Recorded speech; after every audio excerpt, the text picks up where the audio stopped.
Hi, my name's Crystal, and I just wanted to talk real quick about something that I'm watching on YouTube, and I think it's something that nobody ever talks about, and I just need to say something because I'm like super excited.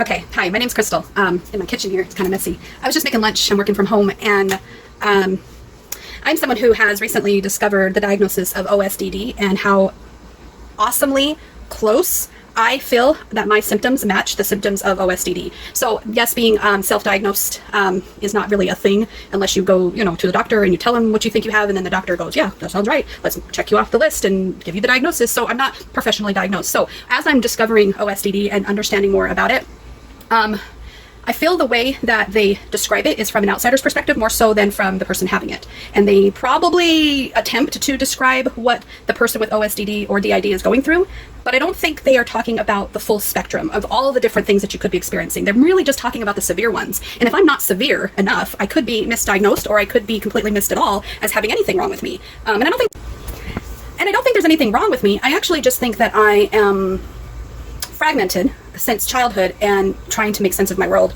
with the different fragments that are going on. I'm trying my best as an adult to integrate all the different parts of me to be a emotionally well-regulated person. And because I can't seem to get there with the use of medications and therapy and self-help and meditation and prayers and everything I've tried, the only thing that seems to bring me relief is understanding OSDD and DID as a marvelous way for the brain to protect itself. It really is. So once I now understand this, now the work is diving into my complex PTSD and starting to heal from the ground up, starting to get to the roots and try to, better understand what's going on with me. So let me just share with you a quick clip that this guy says. If I can, I'll put it in a box and you can watch along with me. Otherwise, you might just have to hear him. His name.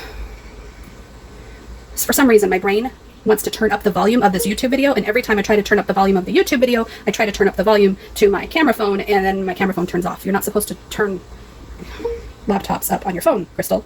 Anyways, let me just explain right here.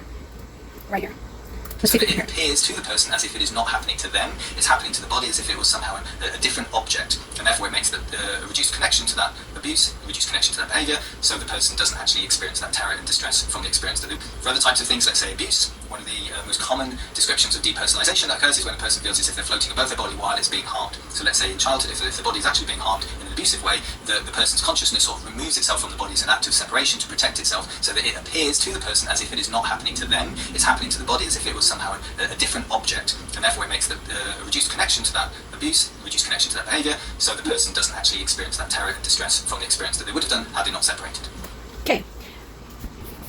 If I was, in layman's terms, and still in my denial, I would hear that as, oh wow, if somebody's really depersonalizing, they may assume themselves to be floating over a body and watching their life as a third party, another alternative perspective as the abuse happens, so that they could, detach from the trauma of what's going on. That sounds really traumatic, and that sounds probably what someone might go through if they were experiencing like severe trauma. Okay, now just like with autism or all kinds of different things, you got a spectrum of trauma, you got a spectrum of abuse, you got a spectrum of depersonalization. And here is my take on depersonalization. What I heard him say from someone who experiences depersonalization, and I was just talking to someone about this last night, and I was talking about sometimes we will mirror a situation that best fits what's going on to reduce the trauma response. So for example, I'm just going to use my husband as an example, not saying that he's abusive, and I'm not saying that I am in danger with my husband, but if he comes home and he's had a bad day and his demeanor might be gruff or like whatever, people have a bad day and they have a sour disposition on their face.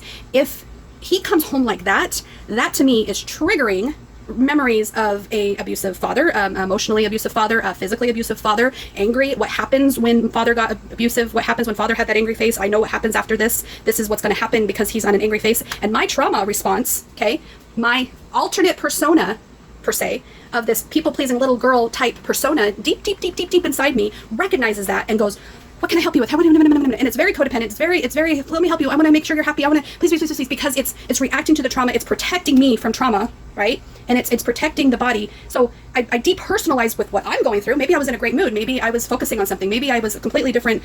Maybe I was, I don't know, like, I depersonalize from what I was a few minutes ago, and I go straight to him as I depersonalize from that situation to try to protect myself in this trauma. And then if he's like, no, sweetie, everything's fine, I'm all right. And then I go, oh, and I go back to what I was doing, and then I'm like, why did I do that?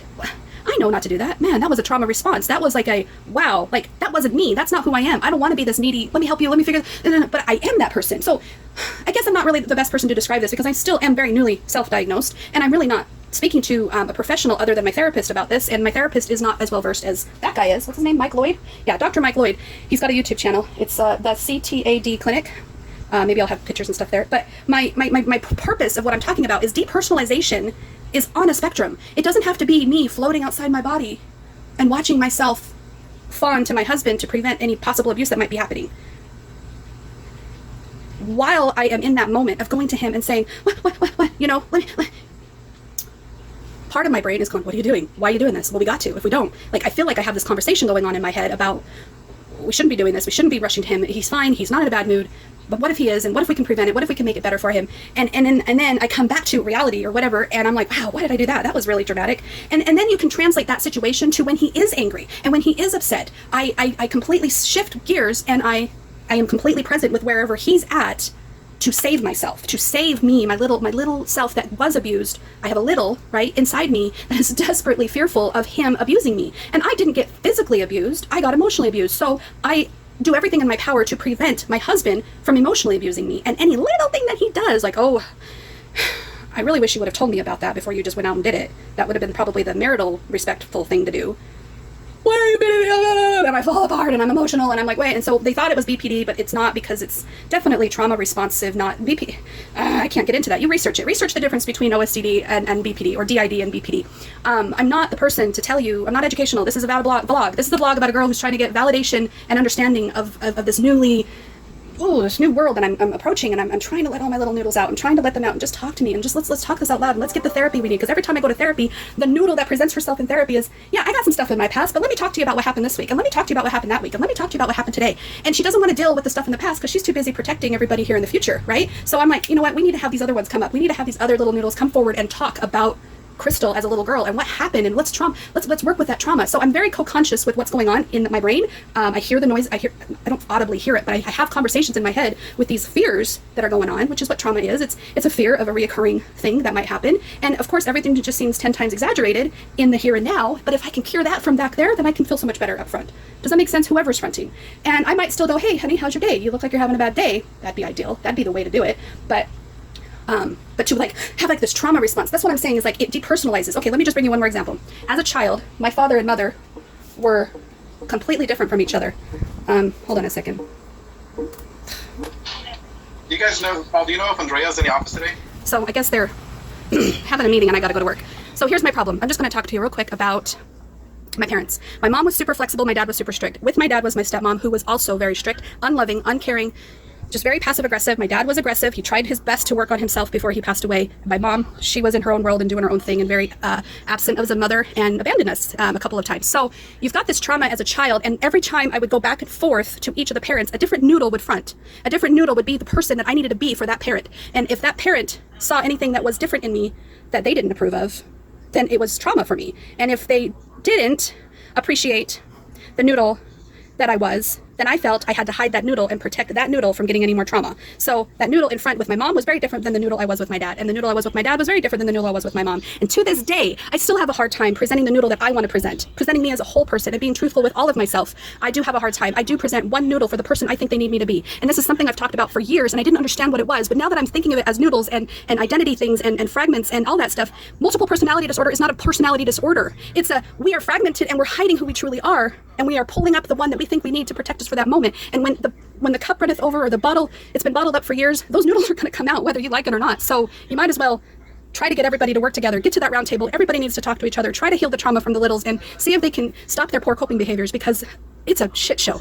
All right, I got to go back to work. They're starting this meeting without me. I just had to get this out. It was so passionate. I will talk to you later. Thanks for watching. Bye-bye.